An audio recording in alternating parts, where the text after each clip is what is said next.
So, massive news, Stelios. Massive news. There's going to be a leadership, well, there already has been, really, a leadership contest in the Green Party. Seismic stuff for British politics. Is that why I couldn't sleep at night? It's massive. This is massive. Throw away the history books. Because there might be a change in the Green Party. No, I mean, sort of my angle on this is that the Greens are a joke, complete joke. Yeah. And they're massively astroturfed as well. That's one of the first points I'd like to make. The mainstream media like to make out that there's obviously the three main parties, or four now, but the Labour, Conservative, Lib Dems, the classic old school, heritage, legacy, three main parties. But now throw reform in, especially as they're actually leading the polls. They're actually leading them healthily. So let's say there's four main parties, let's say that. So after those four main parties, then like the mainstream media will often like to throw in, some like the lesser parties, and the Greens will always get a shout in that sort of tier, that sort of echelon of like the best of the rest type small parties. But they're tiny, really. They're tiny, really. I mean, I think, so they've been around since the 70s, I believe. Been around since the 70s, and were sort of co-opted and infiltrated and subverted by commies sort of really quickly, like in the 70s still. Weren't they a creation of commies in the 60s where they said, right, we need to create the new left now? Well, sort of, yeah, basically. I think in the very, very first instance, it was truly a movement or a party about sort of environmentalism. But as I say, very, very quickly, within a space of just a few years, was co-opted by hardcore lefties. Right. It's funny, actually, isn't it? Sort of just a broader point here that there are broad trends when it comes to political thinking and worldview. The idea that if you're right-leaning, let's use America for example, if you're sort of a MAGA person or a Republican, you are very, very likely to not be particularly interested in environmentalism. Yeah. Right? They don't necessarily have anything to do with each other. Right? In terms of pure political ideology, like having a small government and all that sort of thing, doesn't necessarily mean you're going to be anti-environmentalism, but that's just the way it often goes. Trump said he loves fresh air. Drill, baby, drill. Yeah, it's just often the way, isn't it, that sort of environmentalism will go hand in hand with sort of leftism. It's not always the case. As I say, it doesn't have to be that way. You can get extremely conservative people with a small c who are completely into and extremely interested and worried about the environment and things. And vice versa, you can get a hardcore lefty that is all about oil rigs. Yeah, let's just make the planet into a Coruscant. Yeah, you can get a socialist that loves dropping litter or whatever, they'll be rare, but anyway. So, okay. Rare? So I think that, I don't think I know, it is the case that the Green Party they're astroturfed, really. They're given more airtime and more sort of column space and more sort of interest from mainstream media than they deserve, in my opinion. And the irony of that is that people like this quite often are moaning about, a small party like, like David Curtin's party, or even Reform before the last election. They would always moan, why are you platforming these Nazis? Why are you even letting anyone know that they exist? You're astroturfing them. No, you're the astroturfed ones. Yeah, I think they're containment, basically, who is bred for coalitions. Because occasionally they find themselves in several governing coalitions, and they give a sort of virtue signaling aura or dimension in the coalition, and that's why they're astroturfed. I think I can think of them in Germany, for instance, and it's peak micromanagement of decline, like crime surges in train stations. Let's have women-only carriages. That was their proposal. Perfect example. Yeah, or ban knives. All right. Yeah. Ban all knives. Yeah. Don't have pointy knives. Yeah. You have to get Big Brother's permission to have a kitchen. No more pointy knives. Cleavers only. Yeah. And the blade on the cleaver can't be too keen. That will sort everything out. Yeah, sure. Yeah. No, it's actually an interesting point, a good point. I was going to leave towards the end, but let's just say it now. If we're moving, and it seems that we are, moving into a world of many, many more parties, a much more multi-party world, in Great Britain anyway, then yes, smaller parties that have even got like 2 or 3 or 5 MPs or something, really will be of much more significance. If like coalitions sort of have to be formed all the time or much more often. Because in Britain, there's the Cameron, Lib Dem, Nick Clegg years. But beyond that, we rarely have coalition governments.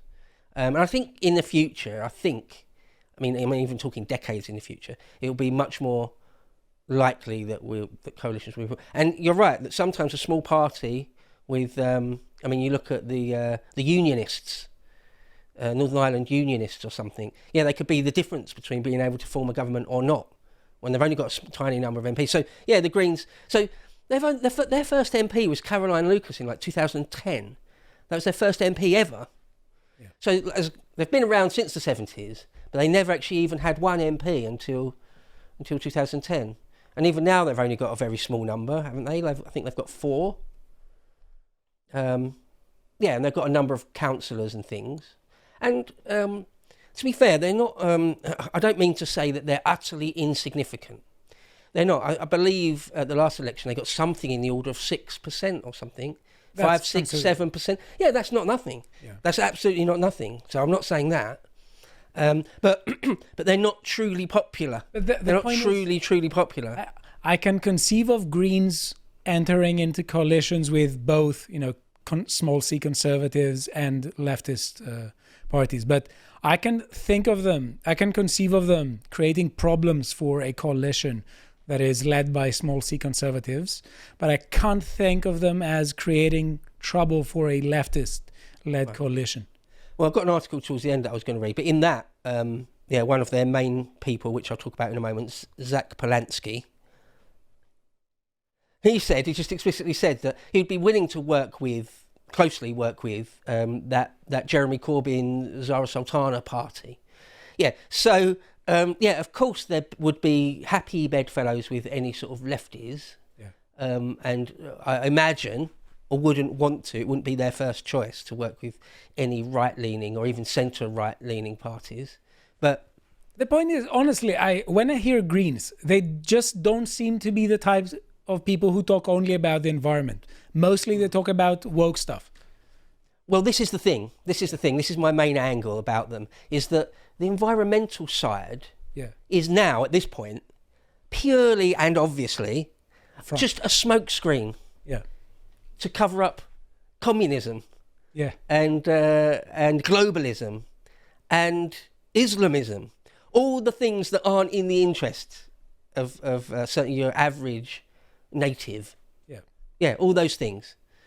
So they're going for they've got a new leader. They've had a leadership campaign. The results, I believe, it's already happened, and their members have already voted and everything. And the results are going to be released on Tuesday next week. Okay, so a lot of people that are in the know said that maybe this Zack Polanski chap is going to be their next leader. He's certainly been astroturfed really hard. Like, he gets all over the place. I've seen him on LBC. I've seen him on Laura Kunisberg on the BBC. You get on ITV, Sky News, Jeremy Vine, the whole shebang. Yeah. They're astroturfing him so hard. Meanwhile, his own YouTube account's got 2,800 subs. So no one is actually... We have more than he does.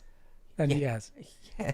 That's not 280,000. That's 2.81. Yeah. So less than 3,000. Yeah. So that's small. What is he saying? To be honest, I was glad and lucky before this segment because I didn't know of him. But I have the impression that you are going to actually make me cringe with what you're going to show me. Oh, well, he just says anything and everything. The classic, all the lefty commie nonsense. All of it. Greens of the world unite. I mean, it's the classic, it's the politics of resentment and envy and jealousy, and that rich people are the problem, always.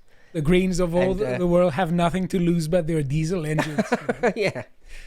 It's just not possible that any foreign person could be a concern. It's the billionaires we need to eat. And those who drive diesel cars. I can't make peace with them. I can't make peace with them because they want to turn the entire country into a EULA zone. Yeah. That's actually going to harm the working class because, diesel is cost effective in some cases. They're barely even talking about environmental stuff anymore. No, they're talking about other stuff. Yeah. I mean, it really is a smokescreen. So, like, what is he? He's a Jewish, gay, vegan, socialist in a green skin suit. Yeah, that's who he is. And so, yeah, just all over the news is Zack Polanski. It's Zack Polanski, The Guardian. He thought politics was a dirty thing. Oh yeah. What does he say there in the Guardian article? What was it? Eco-populism. Yeah, eco-populism. Yeah, makes sense. Makes sense, dude. Yeah, so it's like the Financial Times even. They must tap into anger. Must they? Really? Just all over the place. Zack Polanski. And to be fair, and this is a value judgment, purely my own personal opinion, he's really obnoxious. Yeah. on top of having all the worst worldview, a terrible worldview, something that would completely tank our economy and just endless migration, and just like a pure, well, something approaching evil in my mind. On top of that, he's actually obnoxious as well. So Starmer needs to be more scared of us than reform. Who is he talking about? Is he talking about Treebeard and the Ents about to attack Isengard with the trees? Starmer needs to be more scared of us than reform. What planet are you living on, dude? What planet? I mean, he reckons he could get 40 seats at the next general election. It's elite theory because his 2.8k subscribers may form a shadowy cabal of elites who are going to scare Starmer away.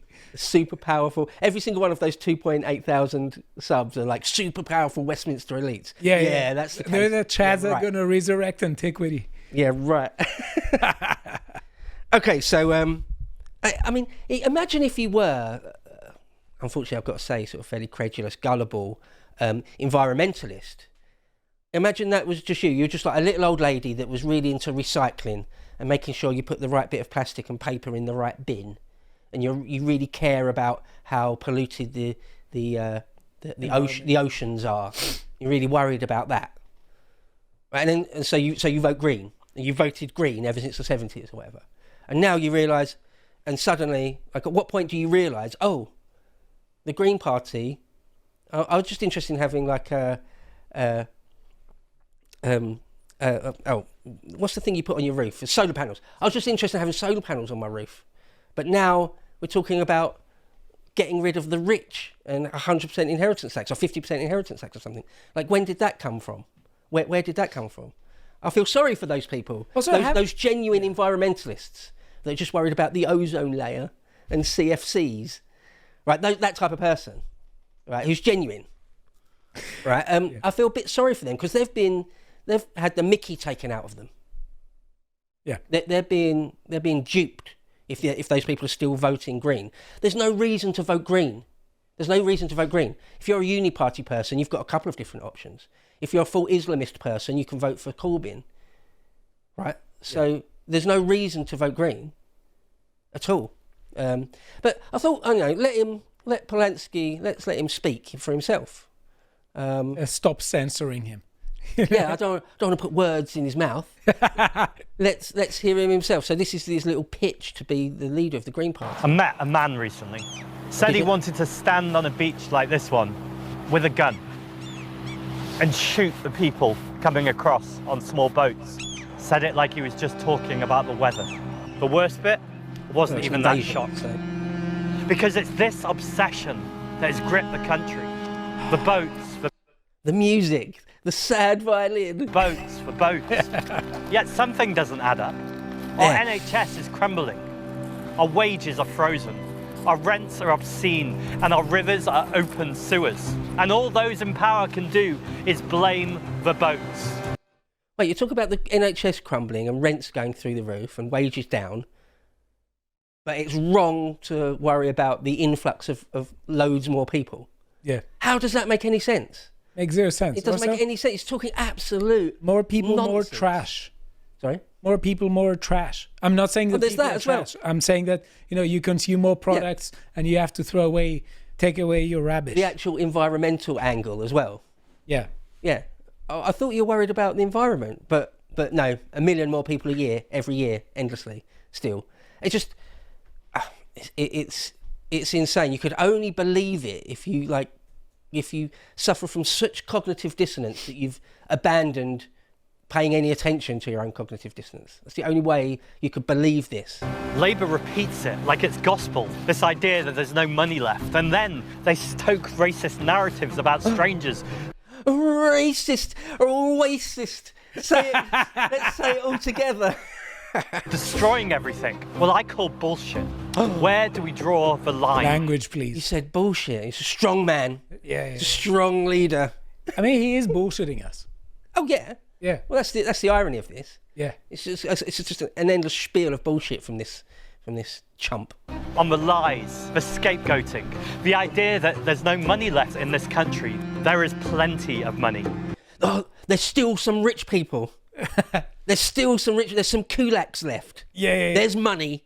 Don't you dare pretend you haven't got any money left that we can't steal from you. Don't you dare. More than ever, just not for us. Since COVID, there are more billionaires than they've ever been. And whilst Billionaires are evil. Yeah. Billionaires are the worst thing. They're the worst thing. Yes, he's watching too much Squid Game all the time, maybe, just... This thing that all leftists have, that billionaires are like, that's the problem. Sitting there in the lounge, with a footstool there, saying, player 456, he died, Like it is the classic true communist eat the rich. Yeah. Like the first enemy is rich people.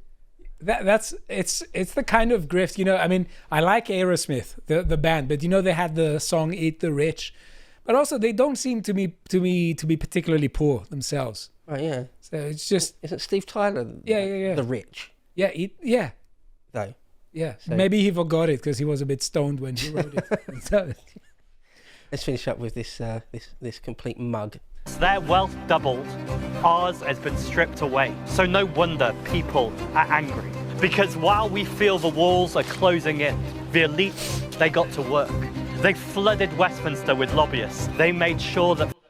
Oh, it's Westminster being flooded with lobbyists that's the problem. yeah, the boats with lobbyists. That's the problem.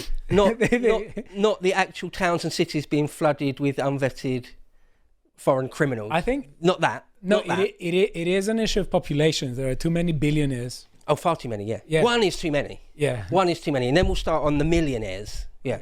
And then we'll start on the kulaks. Because that's what communism is. Farage was on every TV programme going, day in, Look, yeah, like, Farage, you've astroturfed Farage.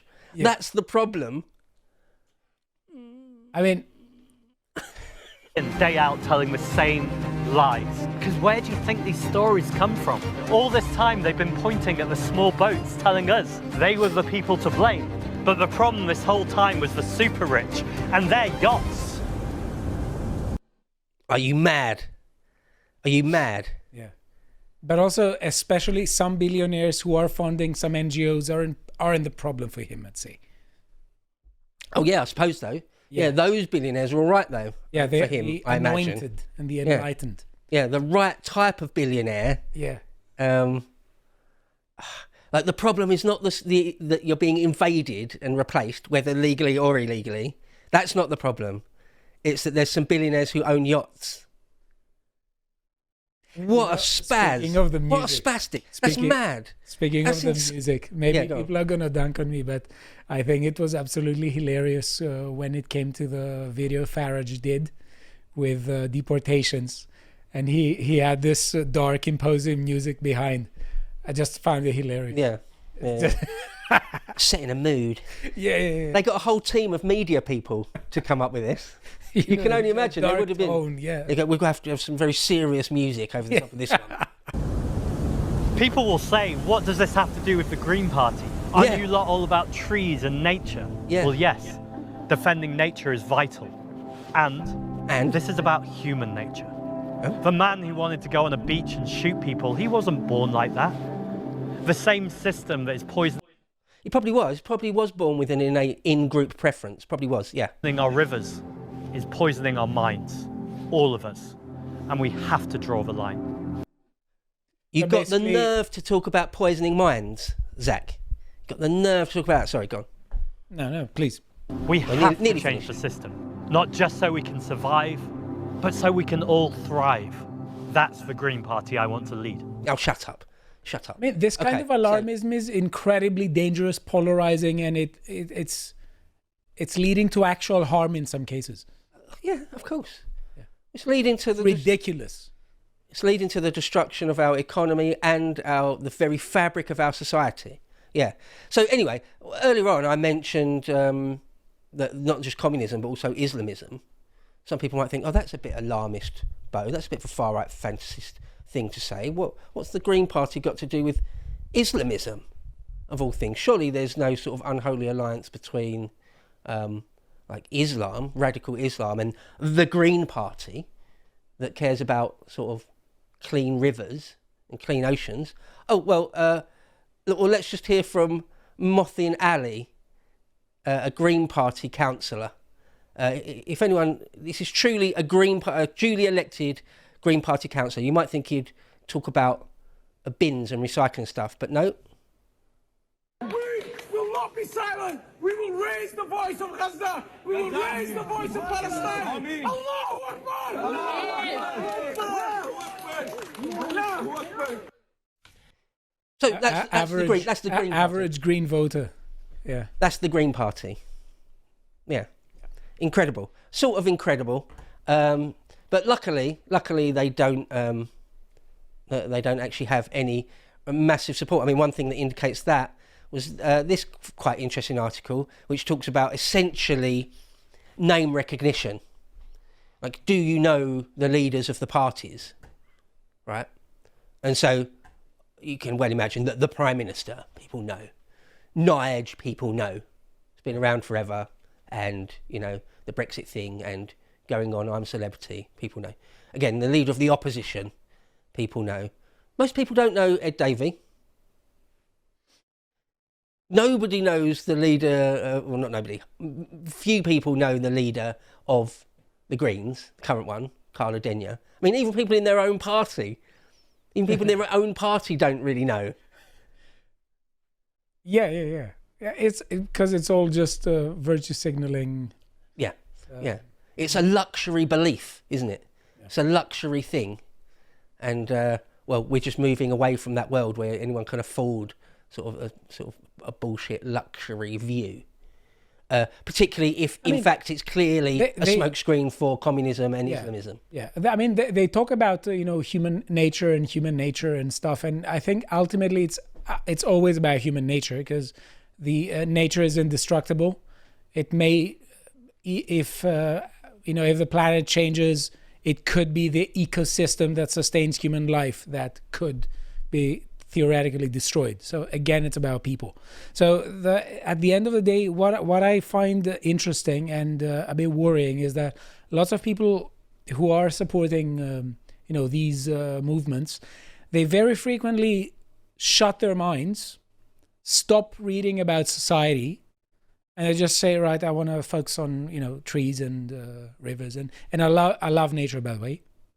But I'm just saying that very often when I encounter people who have a green mindset, let's say, and a Green Party rhetoric, I try to see whether they actually care about people, flesh and blood human beings, more than they do about virtue signaling. Yeah, and they're rare. Yeah, those people. Yeah, are genuinely rare.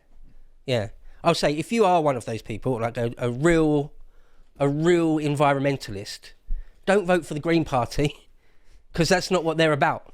Yeah, they've been subverted and perverted a long time ago now. You're not going to get policies that actually benefit the best interests of like the British countryside. You won't get that from them. It's not really what they're about. So then finally, there's this really in-depth article that I was going to read loads of, but there's no point now. I dunked on them hard enough. Yeah. I'll leave the segment there. Is he trying to rage bait?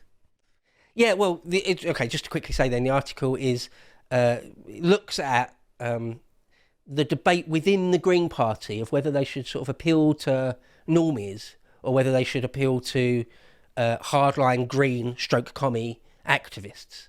And that guy, Zack Polanski, wants to appeal to hardline green activists, like whip up anger. And a lot of the existing, like the 3-4 existing Green MPs are like, no, we tried that for decades. It didn't really get us anywhere. We need to be reasonable and appeal to normies. So constantly, which way, Green Party? Which way? Constant doomers. They constantly predict the end of the globe, every day. And at some point, it's like you stop listening to them. Who are the men that pick for scraps amongst the ruins at the end of history? You should know, because you encounter them every day. Between the towering buildings of a fallen empire, we find the Fellahin, the historyless men, who know nothing of the turning of the cosmic wheel and find themselves outside of civilization itself. Cut loose from the great chain of being, they represent the loam into which our dying culture will return. That is, unless we choose to take up the burden once again. This Fellahin condition is the subject we explore in issue 4 of Islander magazine, on sale while stocks last and available worldwide at shop.lotuseaters.com.